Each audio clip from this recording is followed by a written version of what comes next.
আচ্ছা, আল্লাহ কি আমাদের দাদা চাচাদের মতো বয়স হয়ে গেলে বুড়ো হবে? দাদা চাচারা বয়স হলে বুড়ো হয়, দেহের রক্তের তেজ কমে যায়, শক্তি ক্ষমতা হ্রাস হয়। আল্লাহর কি তাই হবে? আল্লাহ বলছেন আল্লাহু হাইয়ুন কাইয়্যুম, আমি চিরজীবন্ত এবং চিরন্তন, আমার কোনো পরিবর্তন নাই। আল্লাহ যেই বলবেন কুন ফায়াকুন, সঙ্গে সঙ্গে সব তৈরি হয়ে যাবে। হাসরের মাঠ আল্লাহ সংগঠিত করবেন, হিসাব নিকাশ হবে, জান্নাতীরা জান্নাতে যাবে, জাহান্নামীরা জাহান্নামে চলে যাবে, হাসরের মাঠ খালি হয়ে যাবে। আমার আল্লাহ পাক ডেকে বলবেন, ও আমার ফেরেশতারা, 50,000 বছরের একটা লম্বা দিন বানিয়েছিলাম দুনিয়ার সব দেশের মানুষের হিসাব নিকাশ শেষ করতে। 50 আলফা সানা মিম্মা তাউদ্দুন। জোরে বলুন একটু আল্লাহু আকবার। হাদিস শরীফে এসেছে, নবীজি সাল্লাল্লাহু আলাইহি ওয়াসাল্লাম বলছেন, আল্লাহ একটা দিন বানাবেন আর অতীত কাল থেকে নিয়ে ভবিষ্যৎ কাল পর্যন্ত যত মানুষ পৃথিবীতে আসবে সব মানুষের হিসাব নিকাশ একটা দিনেই কমপ্লিট করে ফেলবে। আচ্ছা, অতীত কালে যারা এসেছিল এখন তো তারা নাই, এখন আবার যারা মরছে তারাও কবরে শ্মশানে যাচ্ছে। ভবিষ্যতে নাতি নাতনি যারা দুনিয়া এখনো বাপ মার বিয়ে হয় নাই, বিয়ের পরে স্বামী স্ত্রীর মিলনে বাচ্চা কাচ্চা হবে, তারাও পৃথিবীতে আসবে, সবাই দুনিয়া থেকে বিদায় হবে। আর সবাইকে যখন একসঙ্গে হাজির করা হবে হাসরের মাঠে, সবার জায়গা ধরবে? এ কথা বলে, হাসরের মাঠে সবাই তো একের সঙ্গে একদিনে হাজির হবে। আগে মারা গেছে, এখন মারা যাচ্ছে, ভবিষ্যতে মারা যাবে, সবাইকে একদিনে উঠানো হবে, হাসরের মাঠে কি জায়গা ধরবে?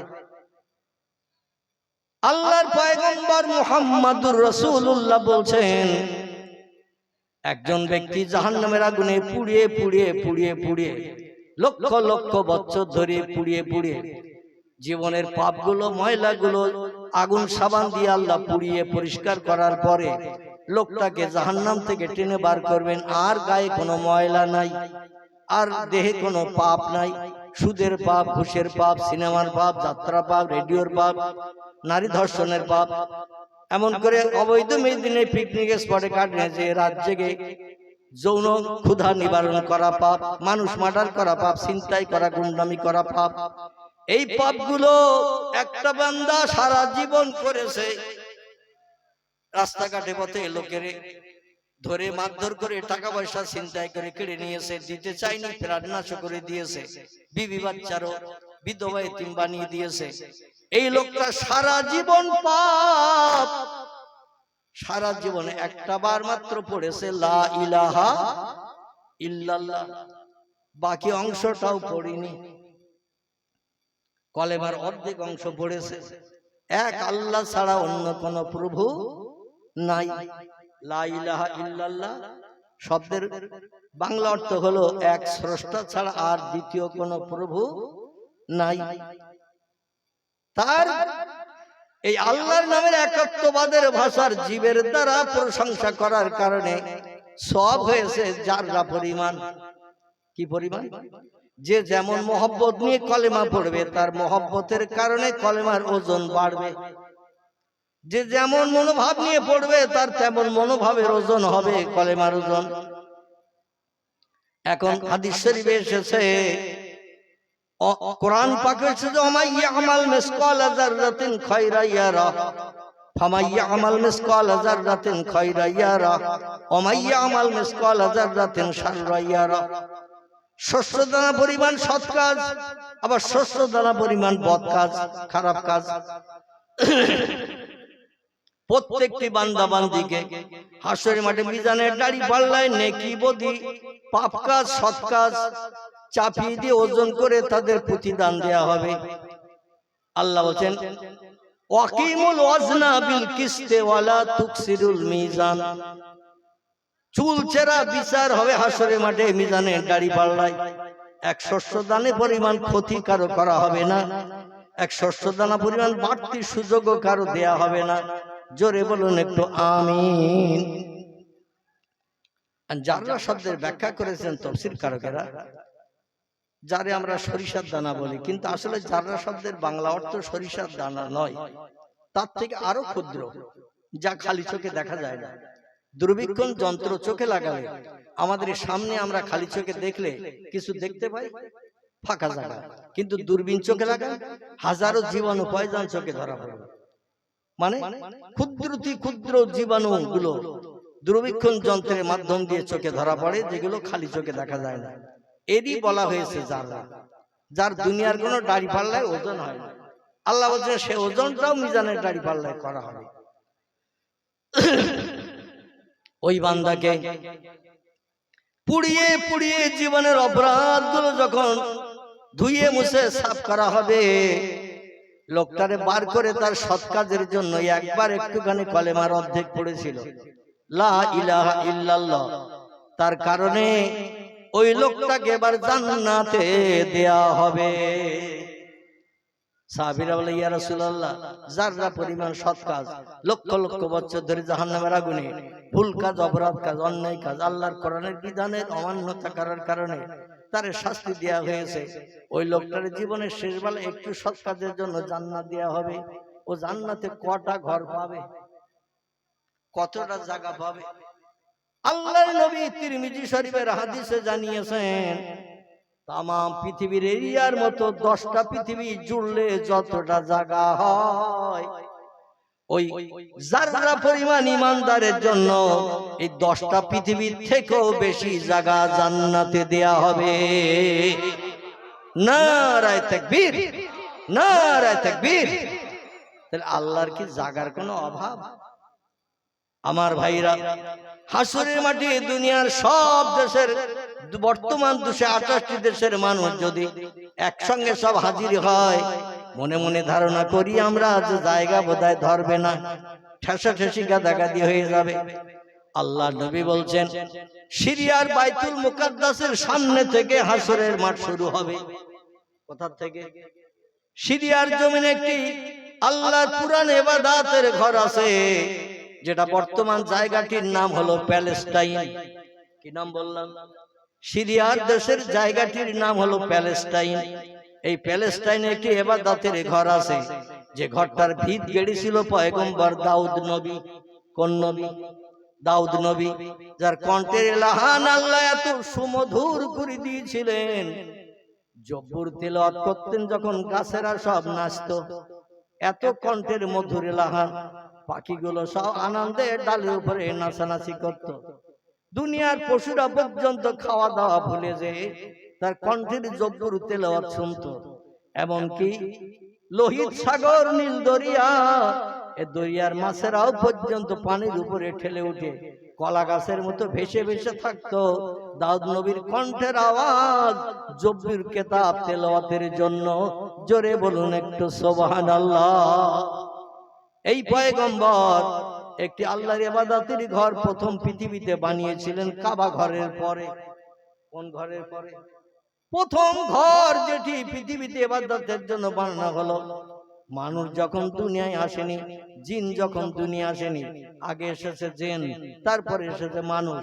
যাই হোক, ওদিকে আমি লম্বা আলোচনা করব না, শুধু একটু তথ্য দিলাম।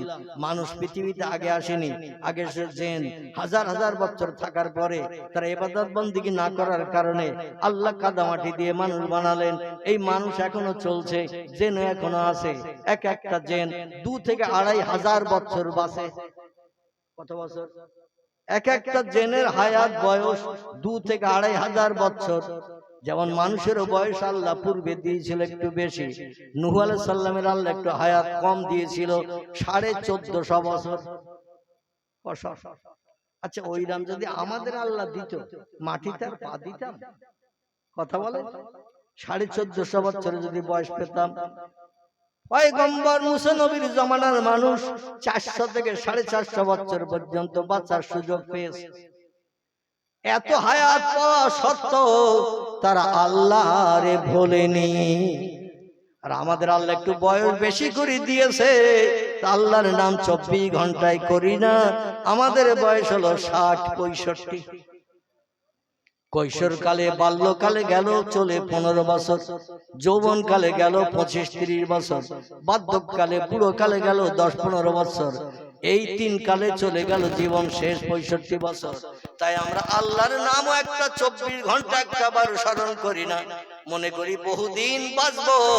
এখন তো বয়স 35, আব্দুল করিম দাদা বেঁচে আছে 67, দাদার মতো বুড়ো হব, লাঠি ধরে চলবো, তখন খুটখুট করে আজান শুনে মসজিদে যাব। আছে না নেই এরা মানুষ? দাদার মতো চাচার মতো বয়স যখন পাবো তখন মসজিদে যাব। এখন একটু খেলে নেই, কি করি? খেলে নেই, একটু তাস খেলিয়ে, জুয়া খেলে, অবৈধ মেয়েদের নিয়ে গার্ডেনে বাগানে হাওয়া খেয়ে, মদ খেয়ে, সুদ খেয়ে, জেনাদা বিচার করে, মানুষ মার্ডার করে, মানুষের অর্থ আত্মসাৎ করে, গরিব এতিমের হক ফাঁকি দিয়ে খেয়ে এখন একটু খেলে নেই। আল্লাহ বলছে কাল সকাল পর্যন্ত বাঁচবি, এ তথ্য তোর কে দিল? যখন আজরাইল সামনে হাজির দেবে, কোন টাকার ঘুষ চলবে না, সোনা দানার ঘুষ চলবে না। 2-5 বিঘে জায়গা জমি লিখে দিলেও কি আজরাইল ফিরে যাবে যে 5 বিঘে জমি দিচ্ছি মেন রোডের ধারে, আমারে রেখে যা? বড় ছেলের ছোট ছেলেটার খাতনা মুসলমানি আছে সামনে শুক্রবারের দিন, আত্মীয় স্বজন লোক কুটুম নেমন্তন্ন করা হয়েছে, আসবে, তাদের সঙ্গে দেখা সাক্ষাৎ করবো, খাতনাটা হইয়ে যাক, তারপরে এসে আমার প্রাণ নাশ করিস। এরম বলে যদি আজরাইলের 5 বিঘে জমি লিখে দেয়, তাও কি ও ঘুষ নিয়ে চলে যাবে? মানুষ নেবে ঘুষ, ঠিক না ভুল? মানুষ ঘুষ নেবে, কিন্তু আজরাইল ঘুষ নেবে না। যার সামনে সে হাজিরি দেবে তার চরম চরম বেঁধে যাবে না, যাবে না। হাজার চেষ্টা করলো রেহাই হবে না। জনম জনম বিবি বাচ্চা আপন জন আত্মীয় স্বজনকে ফেলে অন্ধকার কবর, যে কবরের দরজা নাই, যে কবরের জানালা নাই। আল্লাহ নবী বলছেন আল কবরুন জুলমাতুন ওয়াদিকুহু, আল কবরুন বাইতুদ দুদ, আল কবরুন আউয়ালুন মিন মানাজিলিল আখিরাহ। কবর হলো পোকামাকড়ের ঘর, কবর হলো অন্ধকার বধির কারাগার, কবর হলো পরকালের 1 নম্বর মঞ্জিল। হাজার হাজার বছর ওই কবরে অন্ধকার ঘরে থাকতে হবে, কেউ সেখানে বাতি জ্বালাবে না। বৈশাখ জ্যৈষ্ঠের গরমে কেউ টেবিল ফ্যানও দিয়ে আসবে না, কেউ দুপুরবেলা বাড়িতে রান্না করে কোনো খাবার পরিবেশন করবে না। কেমন আছো তুমি কবরে একটাবার দেখতে যাবে? যাবে কেউ? কেউ দেখতেও যাবে না। কবর হলো ভয়ঙ্কর জায়গা, সাপ বিচ্ছু পোকামাকড়ের ঘর। কবরের পুঁজি তৈরি করে কবরে এসো, কানে যা থাকুম সাত, যতদিন পর্যন্ত পশ্চিম দিকে সূর্যোদয় না হবে, যতদিন পর্যন্ত দুনিয়া ধ্বংস না হবে, ততদিন লম্বা জিন্দেগি কবর জেলখানায় তোমাকে রইতে হবে। কথা ঠিক না ভুল? আমার ভাইরা, এই কবরের চিন্তা পৃথিবীতে 2টি দলের মানুষ করেছে। কঠিন 2টি দলের মানুষ এই কবরের চিন্তা পৃথিবীতে করেছে। একটি দলের নাম হলো নবী আম্বিয়ার দল, একটি দলের নাম হলো ওলি আউলিয়ার দল। কারা? কথা বলে। একটি দলের নাম হলো নবী আম্বিয়ার দল। নবী হলো এক বচন, আম্বিয়া হলো বহু বচন। বহুজনকে বলা হয়েছে আম্বিয়া, একজনকে বলা হয় নবী। আদম সফিউল্লাহ থেকে নিয়ে মুহাম্মদ রাসূলুল্লাহ পর্যন্ত তফসিরে কারকেরা তফসিরে ভিতরে লিখেছে, তফসিরে রুহুল বায়ান, তফসিরে মজহুল কোরআন, এমন করে তফসিরে বায়ানুল কোরআন, তফসিরে কাশফ, তফসিরে বাইজাবি, বিভিন্ন তফসিরের কিতাবে লিখেছেন 1 লক্ষ মতান্তরে 2,24,000-এর মতো পয়গম্বর পৃথিবীর মানুষকে মানুষ বানানোর জন্য, জাহান্নামের আগুনের ভয় দেখিয়ে জাহান্নাম থেকে নিষ্কৃতির জন্য, জান্নাতের সুখ ভোগের কথা বলে জান্নাতি বানানোর জন্য পয়গম্বরেরা আমরণ কাল তারা সংগ্রাম চালিয়ে দুনিয়া থেকে বিদায় হয়ে গেছে। জোরে বলুন একটু সুবহানাল্লাহ। আর পয়গম্বরেরা মরতে হবে এটা সব সময় স্মরণ রাখতো। এজন্য কবর দেখলে দাঁড়িয়ে দাঁড়িয়ে তারা কাঁদতো। আরেকটি দলের মানুষ পৃথিবীতে কবরের চিন্তা একটু বেশি বেশি করেছে, সেটি হলো ওলি আউলিয়ার দল। কাদের দল? ওলি আউলিয়ার দল। ওলি হলো এক বচন, একজনকে বলা হয় ওলি। আউলিয়া হলো বহু বচন, বহুজনকে বলা হয় আউলিয়া। এই দুটি দলের মানুষ কেবল আল্লাহকে আপন বানিয়ে চিনেছে। আর যত দলের মানুষ পৃথিবীতে আমরা বাস করি, আলেম হাফেজ কারি, এমন করে মোল্লা মুফতি মেম্বার প্রধান এমএলএ চাষি বাসি তাঁতি কামার কুমোর সূত্র ধোপা নাপিত ডাক্তার কবিরাজ মাস্টার হাকিম বৈদ্য জজ উকিল ব্যারিস্টার, যত দলের মানুষ পৃথিবীতে আমরা বাস করি, আমরা কবরে চিন্তা কেউ করি না, পরকালের ভয় কেউ করি না। কেবল দুটি দলের মানুষ করেছে পরকালের ভয়। চিল্লায়ে বলুন একটু সুবহানাল্লাহ। পয়গম্বর দাউদ নবী পরকালের ভয় বেশি বেশি করে করার কারণে দুনিয়া একটু বেশি বেশি করে আল্লাহর ইবাদত করে পরকালে লম্বা জিন্দেগি কোটি কোটি বছর। কোরআনে বলা হয়েছে অহুম ফিহা খালিদুন, জান্নাতের কোনো সীমা সংখ্যা নাই। একটা জান্নাতি মানুষ জান্নাতের হুরদের নিয়ে প্রতিদিন এক একটা ঘরে যদি রাত যাপন করে, লক্ষ বছর পেরিয়ে গেল এক ঘরে 2 দিন থাকতে হবে না। জোরে বলুন একটু সুবহানাল্লাহ। সব থেকে কম দরজার জান্নাতি যে ছোট্ট জাররা পরিমাণ যার সৎকার, তামাম পৃথিবীর এরিয়ার মতো 10টা পৃথিবীর জায়গা একসঙ্গে করলে যতটা হয়, আল্লাহ নবী বলছেন কম দরজার জান্নাতির জন্য অতটা জায়গা দেয়া হবে। তাহলে জায়গার কোনো অসংকুলন হবে নাকি? আর ওই রকম জায়গার ওই রকম বিল্ডিং, ইয়াকুত জমরুদ মারজান হীরা পান্না চুন্নি খচিত দামি দামি বিল্ডিং ঘর আল্লাহ বানিয়ে দেবেন। কান্না হুন্না ইয়াকুত ওয়াল মারজান ফিহিন্না খায়রাতুন হিসান হুরুম মাকসুরাতুন ফিল খিয়াম। জোরে বলুন একটু আল্লাহু আকবার। এত রূপবতী সুন্দরী যুবতী অস্পরা জান্নাতি হুর আমি ও বান্দারা তোমাদের জন্য জান্নাতের ভিতরে বানিয়ে রেখেছে। তাদের চেহারা যদি একটা বার দেখো তোমরা পাগল হয়ে যাবে আপন বানানোর জন্য। এই রকম সুন্দরী যুবতী অস্পরা নারী বয়স করা হবে তাদের 18 বছরের, কত বছর? 18 বছরের বয়স করা হবে যৌবনাক্ত যুবতী। আর জান্নাতে পুরুষদের বয়স করা হবে 21 বছরের। কত? বেটা ছেলেদের বয়স করা হবে 21 আর মেয়েদের বয়স করা হবে 18। লক্ষ বছর পেরিয়ে গেল 18 বছরের মেয়ের বয়স 19 হবে না। 21 বছরের বেটা ছেলে যুবকের বয়স 20 বছর হবে না, কমও হবে না বেশিও হবে না, একই বয়সের থাকবে, মেলামেশা করবে, আনন্দ ফুর্তি করবে, গার্ডেনে পিকনিক স্পটে গার্ডেনে ঘুরে ঘুরে বেড়াবে। আমার ভাইরা স্বামী স্ত্রী যেমন দুনিয়ায় সংসার জীবন আনন্দ ফুর্তি করি, তার থেকে কোটি কোটি গুণে বেশি বেশি আনন্দ ফুর্তি চলবে। কিন্তু কোনো বাচ্চা কাচ্চা হবে না, মিলন হবে, জীবনের শখ শান্তি মিটবে। কোনো বাচ্চা কাচ্চা হবে না, এখানে জীবনে কোনো দুঃখ দুর্দশা রোগ শোক এমন করে ওষুধপত্র কিছুই ব্যবহারের প্রয়োজন হবে না।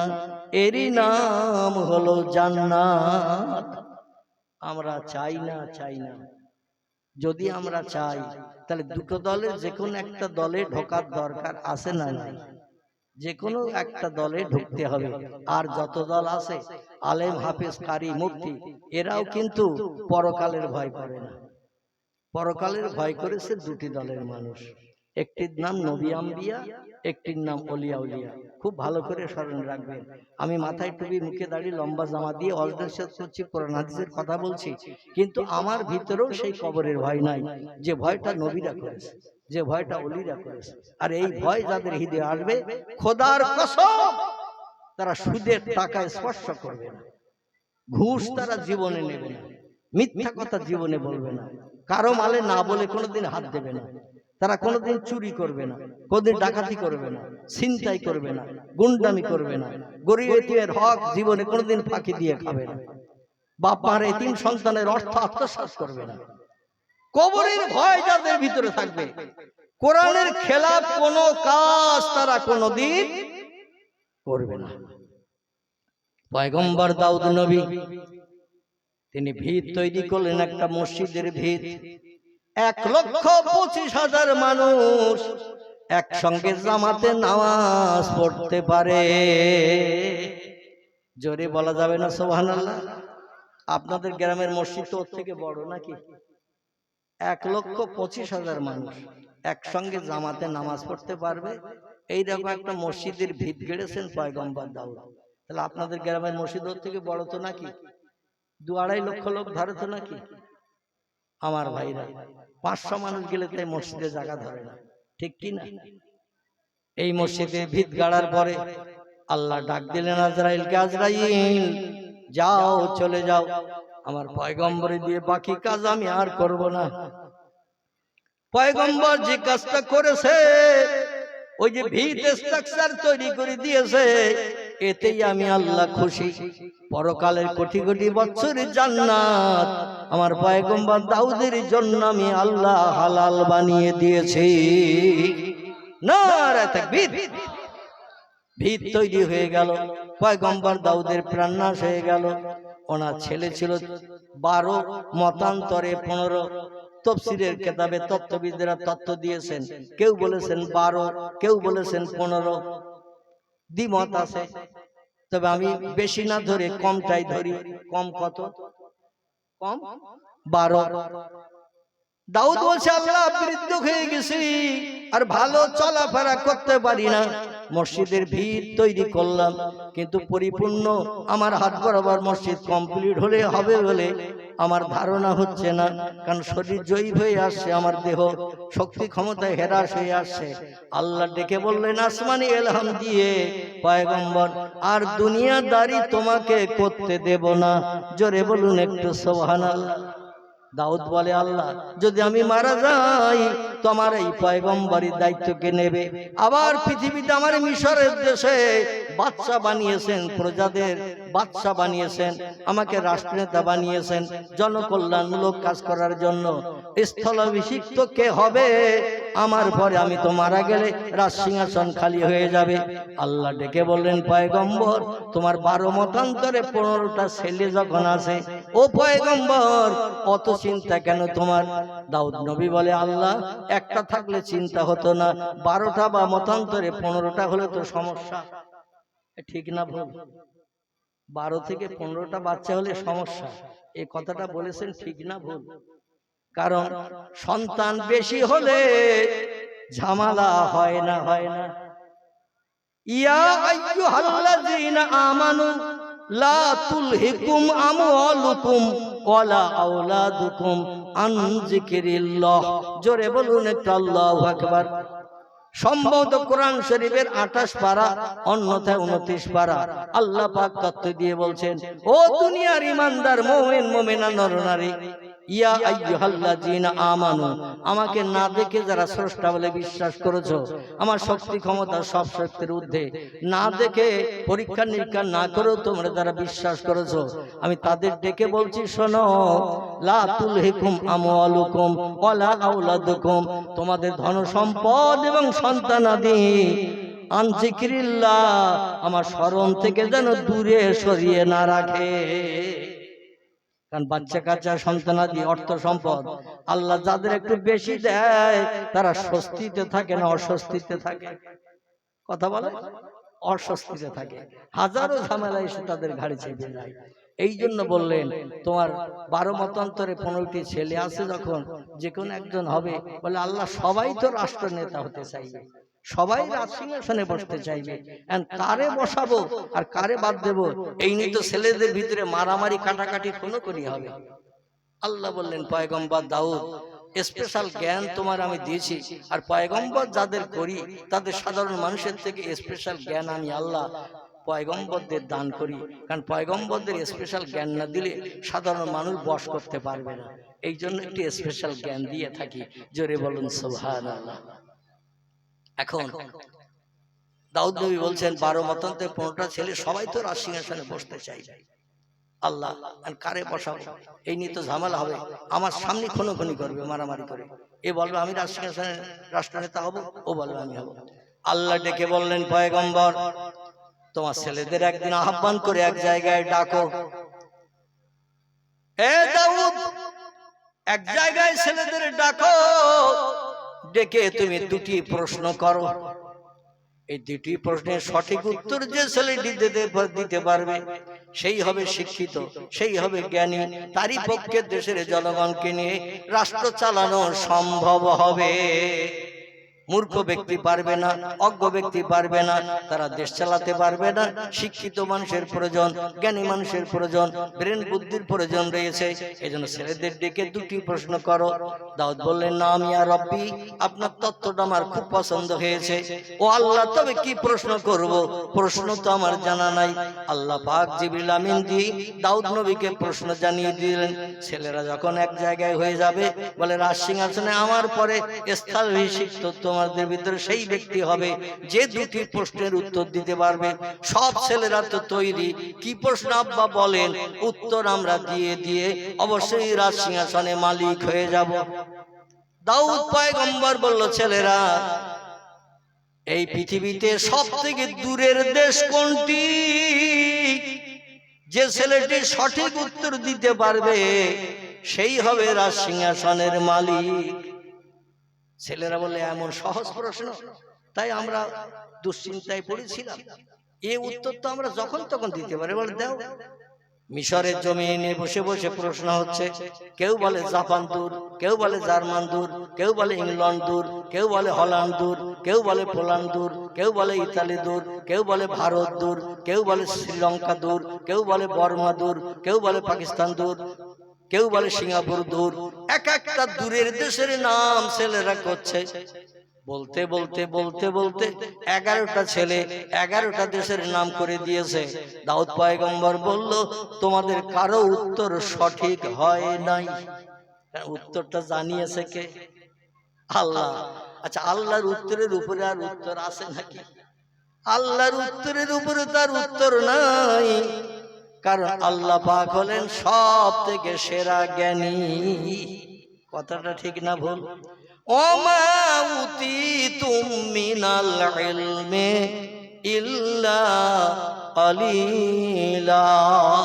জোরে বলুন একটু আল্লাহু আকবার। আল্লাহ বলল, মানুষ তোমাদের ব্রেন মগজ ধলাই করে, রিসার্চ করে, গবেষণা করে যত যন্ত্র মেশিন বানিয়েছো মানুষের কল্যাণের জন্য, তোমাদের জ্ঞান কতটা তোমরা কি জানো? আমি আল্লাহ আমার কোরআনের তত্ত্ব কোট করে দিলাম তোমাদের জ্ঞান সম্পর্কে। কিয়ামত পর্যন্ত কোরআনের একটা কথা কেউ মিথ্যা প্রমাণ করতে পারবে না। তোমাদের জ্ঞান হলো, আমি আল্লাহ আমার জ্ঞানের কাছে ইল্লা কালিলা, সামান্যতম একটু জ্ঞান আমি আল্লাহ তোমাদের ব্রেনে মগজে দিয়েছি। ওই জ্ঞানটা নিয়ে রিসার্চ করে, গবেষণা করে, ক্যালকুলেটর মেশিন, এমন করে চন্দ্রযান, অ্যাপোলো, রাডার, হাজার ধরনের যন্ত্র মেশিন তোমরা বানিয়েছো। অ্যাপোলো বানিয়েছো, স্কুটনিক বানিয়েছো, পাতাল রেল বানিয়েছো, তোমরা জলজাহাজ, সাবমেরিন বানিয়েছো, সাগরের পানির তলা দিয়ে জলজাহাজ চলে যাচ্ছে, পানির তলা দিয়ে, উপরে কিছুই দেখতে পাওয়া যায় না। রকেট বানিয়েছো, স্কুটনিক বানিয়েছো, অ্যাপোলো বানিয়েছো, ওয়ারলেস বানিয়েছো, টেলিফোন বানিয়েছো, মোবাইল বানিয়েছো, হাজার যন্ত্র মেশিন, রেডিও, টেলিভিশন বানিয়েছো। কিন্তু তোমাদের জ্ঞান কত তোমরা কি জানো? ইল্লা কালিলা। তোমাদের জ্ঞান হলো আমার জ্ঞানের কাছে সামান্যতম একটুখানি। আল্লাহ বলছেন, আমার জ্ঞান হলো অসীম জ্ঞান, মানুষের জ্ঞান হলো সসীম। জোরে বলুন আমিন। পয়গম্বর দাউদ বললেন, তোমাদের এই যে 12 জনের ভিতরে 11 জন ছেলে 11টা দূরের দেশের নাম করেছো, আমার আল্লাহর কাছে তোমাদেরও দেশের নাম দূরের দেশ হিসাবে বিবেচিত হয়নি। ছেলেরা বলছে, তাহলে আপনি বলে দেন। বলে, আমি বললে তোমরা তো কেউ বাদশা হতে পারবে না। বলে, তাহলে উপায়? বলে, তোমাদের ভিতরে আর কেউ বাকি আছে বলতে? বলে, আব্বা ওই ছোট ভাইটা পাশে দাঁড়িয়ে দিয়েছে, আমরা উত্তর দেব তাই শুনবে বলে এসেছে। ছোটটার নাম হযরতে সুলাইমান আলাইহিস সালাতু সালাম। জোরে বলুন একটু সুবহান। বয়স 6 মতান্তরে 7 বছর। কত বললেন? 6 মতান্তরে 7 বছর। এই 12-13টি ছেলের ভিতরে সবথেকে কনিষ্ঠ ছোট যে, তাহলে এই বয়সে বেশি হবে না কম হবে? ছোট ছেলে। তাই বলছে, আব্বা ও আমরা কি উত্তর দেই তাই শোনার জন্য পাশে এসে দাঁড়িয়ে ও দেখছে আর শুনছে। পয়গম্বর দাউদ বলছে, ইয়া ইবনি সুলাইমান, ও ও বাবা তোমার ভাইরা কোন কোন দেশের নাম বলেছে তুমি কি শুনেছো? সুলাইমান বলে নাম ইয়া রব্বি, আব্বা ইয়া আবি, হ্যাঁ আব্বা আমি শুনেছি। বলে তোমার কাছে তোমার ভাইদের প্রশ্নের উত্তর কোনটা সঠিক হয়েছে বলো। সুলাইমান বলে আব্বা ভাইরা যে সমস্ত দেশের নাম বলেছে ও দেশ আমার কাছে কাছের কাছের দেশ, ও দেশ আমার কাছে দূরের দেশ নয়। বলছে তাহলে তোমার কাছে দূরের দেশ কি আলাদা আছে? সুলাইমান বলছে না আমি আবি, হ্যাঁ আমার কাছে দূরের দেশ আলাদা আছে। ভাইরা বলছে আমরা এত দেশের নাম বললাম, আগে হয়েছে দুনিয়ার দেশের নাম আমরা জানি, আর তুমি শেষে হয়ে তুমি আবার আমাদের থেকে দূরের দেশের নাম জানো। এই সুলাইমান বল তাহলে কোন দেশ, দেখি আমাদের দেশের থেকে তোর নামটা কোন দূরের দেশ হয়। সুলাইমান বলছে আব্বা আমার কাছে সব থেকে দূরের দেশের নাম হলো কবর। কি নাম? আমার কাছে সব থেকে দূরের দেশের নাম হলো কবর। ভাইরা অট্ট হাসি হাসলো 11 জন ভাই। বলে আব্বা বাচ্চা মানুষও ভুল তত্ত্ব দিয়েছে, ওর কথা কিছু মনে নেবেন না। দাউদ নবী বলছে ছেলেরা সুলাইমান ভুল কি তত্ত্ব দিল? বলে একটু মাথা উঁচু করলে আমাদের কবরের স্থান দেখতে পাওয়া যায়। অল্প দিনের ভিতরে কেউ মারা গেলে তার কবরের উঁচু ঢিবি মাটিটাও মাথা উঁচু করলে নজরে দেখা যায়। আর দূরের দেশ দেখতে গেলে বহু দিন ধরে ধরে যেতে হয়, চলতে হয়, হাঁটতে হয়, ঘোড়ার পিঠে ছুটতে হয়, তারপরে দূরের দেশে পৌঁছাতে হয়। কবর তো বাড়ির পাশে কত আছে। সুলাইমান বাচ্চা মানুষ তথ্য জানে না, এজন্য একটা তথ্য দিয়েছে, কিছু মনে নেবেন না। দাউদ পয়গম্বর ডেকে বলে সুলাইমান মাথা উঁচু করলেই কবর দেখতে পাওয়া যায়, কিন্তু সেই কবরের নাম তুমি দূরের দেশের নাম হিসাবে কেন সাব্যস্ত করলে? সুলাইমান বলে আব্বা জাপানে যদি কেউ থাকে, জার্মানে কেউ থাকে, ইংল্যান্ডে থাকে, হল্যান্ডে থাকে, পোল্যান্ডে থাকে, ভারতে থাকে, বাংলাদেশে থাকে, পাকিস্তানে থাকে, শ্রীলঙ্কায় থাকে, বর্মায় থাকে, কোনো আপনজন কেউ যদি পৃথিবীর কোনো দেশে থাকে, সে দেশে যে খুঁজলে 2 মাস 6 মাস 2 বছর 5 বছর 10 বছর পরে কেউ যদি হারিয়ে কোথাও যেয়ে থাকে, খুঁজলে একদিন না একদিন তার সন্ধান পাওয়া যায়। কথাটা ঠিক না ভুল? কোন দেশে কোন আপনজন যদি হারিয়ে থাকে, পালিয়ে থাকে, যত দূরের দেশ হোক, সেখানে যে 2 মাস 6 মাস 1 বছর 2 বছর 5 বছর খুঁজলে একদিন না একদিন তার সন্ধান পাওয়া যায়। কিন্তু কবর দেশে যে লোকটি যায়, কিয়ামত পর্যন্ত খুঁজলে তার কোনো সন্ধান পাওয়া যায় না।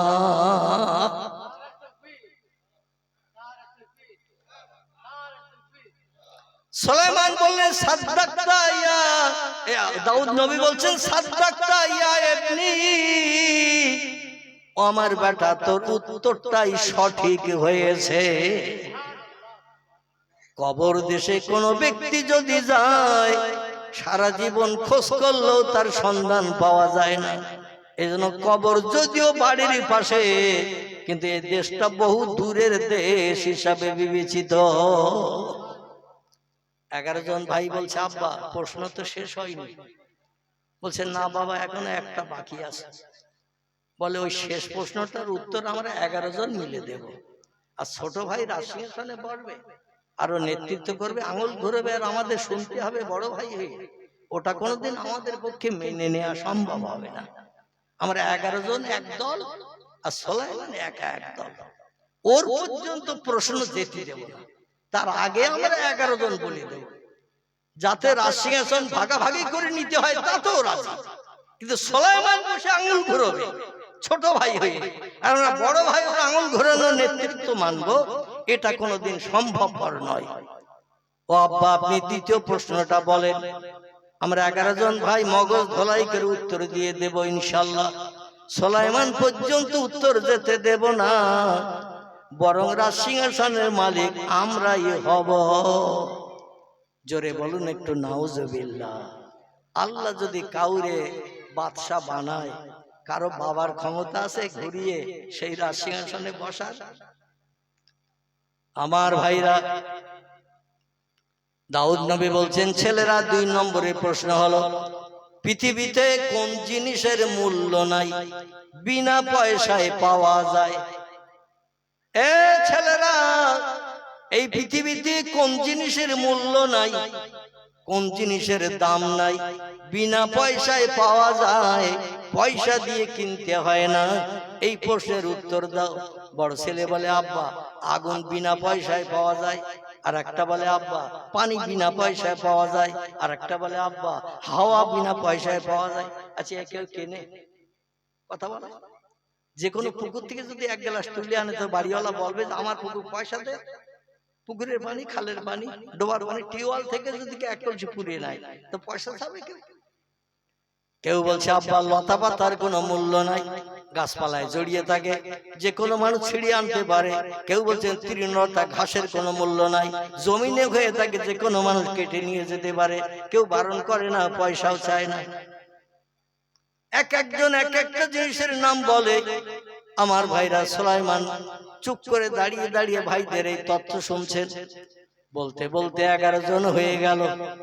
দাউদ পয়গম্বর বলছে, তোমরা যে তত্ত্ব দিল, হাওয়ার মূল্য নাই, আগুনের মূল্য নাই, পানির মূল্য নাই, গাছের পাতার মূল্য নাই, লতা পাতার মূল্য নাই, ঘাসের মূল্য নাই।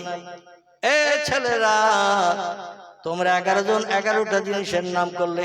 কেউ বলছে মাটির মূল্য নাই, জমিনের মাটি, যে কোনো জায়গা থেকে 1 খামসা যদি কেউ নেয়, কেউ বারণ করবে? 1 খামসা মাটি বারণ করবে? কেউ তো বারণ করবে না। তাম দুনিয়ায় শুধু মাটির জমিন, 1 খামসা নিলে কেউ কিছু মনে করবে না। বলতে বলতে 11 জনের বলা হয়ে গেছে। সুলাইমান চুপ করে দাঁড়িয়ে আছে ওই মজলিসের এক পাশে। দাউদ নবী বলছেন, সুলাইমান বাবা, তোমার ভাইরা 11টা জিনিসের নাম করেছে। আগুন পয়সা দিয়ে কিনতে হয় না, হাওয়া পয়সা দিয়ে কিনতে হয় না, পানি পয়সা দিয়ে কিনতে হয় না, লতা পাতা পয়সা দিয়ে কিনতে হয় না, ঘাস পয়সা দিয়ে কিনতে হয় না, মাটি পয়সা দিয়ে কিনতে হয় না, হাওয়া পয়সা দিয়ে কিনতে হয় না। ও বাবা, তোমার ভাইদের উত্তর কি সঠিক হয়েছে? সুলাইমান বলে, লা ইয়া আবি, আমার পিতা পয়গম্বর দাউদ নবী গো, ভাইরা যে সমস্ত তত্ত্ব দিয়েছে বিনা মূল্যে পাওয়া যায়, বিনা পয়সায় পাওয়া যায়, কোন তত্ত্ব আমার কাছে সঠিক হয়নি। জোরে বলুন একটু সুবহানাল্লাহ, আর একটু জোরে বলুন না সুবহান। ভাইরা বলছে, আব্বা ও যা বলবে তাই কি মেনে নিতে হবে? রান্না করতে গেলে আগুন লাগে। সুলাইমান বলছে, বিনা পয়সায় পাওয়া যায়, পয়সা দিয়ে কিনতে হয় না। তবে আপনাকে আমি বলি, পানি ছাড়া মানুষ বাঁচে না। পানির বিশেষ প্রয়োজন আছে, পিপাসা লাগলে পানি পান করতে হয়। আগুন দিয়ে কাঁচা জিনিস রান্না করে খেতে হয়। হাওয়া নাকে দিয়ে না টানলে, অক্সিজেন না টানলে বেঁচে থাকা যায় না। অব্বাজান লতা পাতা ঘাস চতুষ্পদ জীবজন্তুরে খাইয়ে পেটের উদর পূর্ণ করতে হয়, অন্যথা অনাহারা হয়ে মারা যায়। জমিনের মাটি ছাড়া কোনো চাষবাস হয় না, ফসলাদি হয় না। সব জিনিসের প্রয়োজন রয়েছে, দরকার রয়েছে, বিনা পয়সা বিনা মূল্যে পাওয়া যায় না। কিন্তু আমার কাছে এমন একটা জিনিস আছে, কোন মানুষ পয়সা দিয়ে কিনতেও চায় না। জোরে বলুন সুবহান। পয়গম্বর দাউদ বলছেন, এ বাবা সুলাইমান, সেটা কি? সুলাইমান বলছে, আব্বা এই পৃথিবীতে যখন কোনো মানুষ মারা যায়, 3 তলার বাড়ির মালিক, 5 তলার বাড়ির মালিক, কোটি কোটি টাকার মালিক, 10খানা 20খানা গাড়ির মালিক, কোটি কোটি টাকা ব্যাংক ব্যালেন্স আছে, কিন্তু লোকটা যেই মারা যায়, তার আপনজন আত্মীয় স্বজন 2-4 ঘন্টা পরই তারে ঘর থেকে বাইরে নামিয়ে দেয়, তারে আর ঘরে রাখতে চায় না। কোন ব্যক্তির কাছে যদি বিক্রি করতেও কেউ চায়, কেউ পচা লাশ কিনতেও চায় না। একটা মানুষ যদি 2-10 ঘন্টা মরে গেলে রাখেন, ও ফুলে মোটা হবে না? হবে না? আচ্ছা, ফুলে মোটা হয়ে গেলে গোস্ত পোস্ত পচবে না? পচবে না? আচ্ছা, পচে যদি যায় পোকা হবে না? হবে না? দুর্গন্ধ ছুটবে না? ছুটবে না? যে কোনো আশপাশের মানুষ বলবে, তাড়াতাড়ি পার করো, খেতে পাচ্ছি না, ঘুমাতে পাচ্ছি না, দুর্গন্ধের নাক আলগা করতে পাচ্ছি না। বলবে না বলবে না, তাড়াতাড়ি পার করো। আব্বাজান, আমার কাছে মরা লাশের কোনো এক পয়সা মূল্য না। পয়গম্বর দাউদ বলেন না, সাদ্দাকতা ইয়া ইবনি, ও বেটা সুলাইমান, আল্লাহ ফেরেশতা জিবরিলের তরফ থেকে এই উত্তরটা আমি শুনেছি। আল্লাহ যে উত্তর দিয়েছে অবিকল সেই উত্তর তুমি বলে দিয়ে দিয়েছ। এই জন্য বয়স যদিও তোমার 6, মতান্তরে তোমার বয়স 7, তুমি হবে মিশরের রাজ সিংহাসনের বাদশাহ। জোরে বলুন একটু সুবহান। ভাইরা যদিও বয়সে বড়, কিন্তু ওদের ব্রেন মগজে মাল নাই। তোমার মগজে যে জ্ঞান মাল আল্লাহ দিয়েছে, ও জ্ঞান ওদের মগজে নাই। এই পয়গম্বর সুলাইমান বাল্যকালে রাজ সিংহাসনের বাদশা হয়ে গেল। বাদশা হয়ে আল্লাহর ইবাদত বন্দেগী এত বেশি বেশি করতে শুরু করে দিয়ে দিল, তামাম পৃথিবীর সৃষ্টি জীব সব সুলাইমানের আল্লাহ বশ করে দিয়েছে। জোরে বলা যাবে না একটু সুবহানাল্লাহ? কোরআনে সূরা বাকারায় আল্লাহ বলছেন, বিসমিল্লাহির রহমানির রহিম, হুয়াল্লাযী খালাকা লাকুম মা ফিল আরদি জামিআ। চিল্লায়ে বলুন আল্লাহু আকবার, আরো জোরে বলুন আল্লাহু আকবার। আরে এই আয়াতটার একটু তরজমাটা শুনুন, এর ব্যাখ্যাটা